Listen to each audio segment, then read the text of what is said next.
Je suis Cédric Moutier, membre du comité d'entreprise européen du groupe Crédit Agricole. C'est une opération qui a eu lieu en 2016, date à laquelle j'étais membre du comité d'entreprise européen et secrétaire adjoint.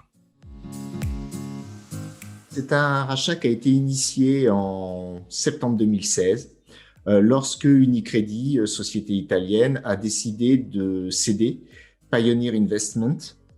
Amundi, société du groupe Crédit Agricole, a saisi cette opportunité de croissance. En premier lieu, ça permettait à Amundi de renforcer son expertise sur les marchés taux et actions aux États-Unis et d'acquérir une expertise plus poussée encore sur tout ce qui est produits dérivés. En deuxième lieu, ça permettait d'accéder à de nouveaux réseaux de commercialisation en Italie, en Allemagne et en Autriche. Troisième point essentiel de cette opération, ça permettait de renforcer Amundi sur les zones géographiques où il n'était pas essentiellement présent, ce n'étaient pas ses marchés prioritaires, en l'occurrence les USA et l'Asie. Et ça permettait de renforcer sa position en Italie, qui est le deuxième marché domestique du groupe Crédit Agricole. En quatrième point, et qui est probablement l'un des plus importants du sujet, ça permettait de faire passer Amundi de la position de 11e acteur du marché à la 8e ou 9e place mondiale. Cet élément est primordial dans ce type d'opération, car la taille, en fait, est l'élément majeur qui va avoir un impact sur l'attractivité et la rentabilité des asset managers. Enfin, ça permettait de dégager, comme toute opération d'acquisition, des potentiels de synergie et de revenus qui étaient importants. L'enjeu sur ce type d'opération, il est toujours double. Le premier, il est pour nous, comité européen, d'analyser la pertinence économique de l'opération, que ce soit en termes de métier exercé par Amundi, que ce soit sur les zones géographiques dans lesquelles ces projets ont cours. Et le deuxième enjeu, qui finalement est pour nous le plus important, c'est de mesurer les impacts sociaux que cette opération va engendrer. De fait, nous avons rapidement identifié la profitabilité économique du projet pour Amundi et le groupe Crédit Agricole. Ils étaient évidents, ce sont les 5 points que j'ai cités précédemment.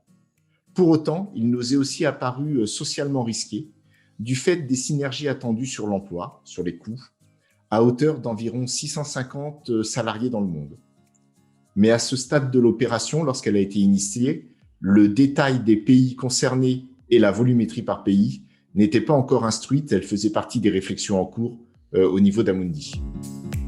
L'organisation de réunions pour faire des points d'échange tout au long de l'année 2017. Ces rencontres nous ont en fait permis d'assurer un suivi, pays par pays, des impacts sociaux attendus. Donc ça nous permettait d'avoir une vision au plus près des salariés et de tout mettre en œuvre pour que nous puissions leur obtenir les mesures d'accompagnement qui soient de meilleure qualité possible.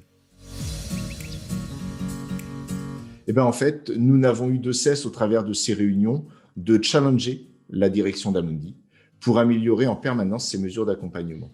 Tout d'abord, nous avons demandé à la direction d'Amundi de favoriser tout ce qui est mesures de mobilité interne, intragroupe en fait, et les mesures d'accompagnement de formation à mettre en face de façon à ce que nous puissions accompagner les salariés dans leur changement d'emploi. Le deuxième point d'importance, c'était de mettre en place, partout où c'était nécessaire, des mesures, des dispositifs d'outplacement qui permettent d'aider à la recherche d'une nouvelle activité, d'un nouveau métier. Enfin, nous avons challengé la direction pour la mise en place par pays de mesures financières, d'indemnités adaptées tant aux salariés d'Amundi que à la politique sociale d'entreprise, je dirais, affichée par Amundi, tout en tenant compte des environnements économiques et sociaux des pays concernés.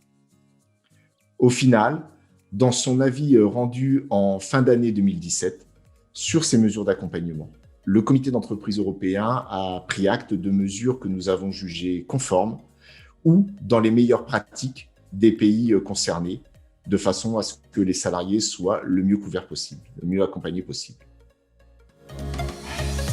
Les échanges que nous avons régulièrement avec les membres du comité d'entreprise européen dans ces pays ne nous font pas remonter de préoccupations sur ce sujet.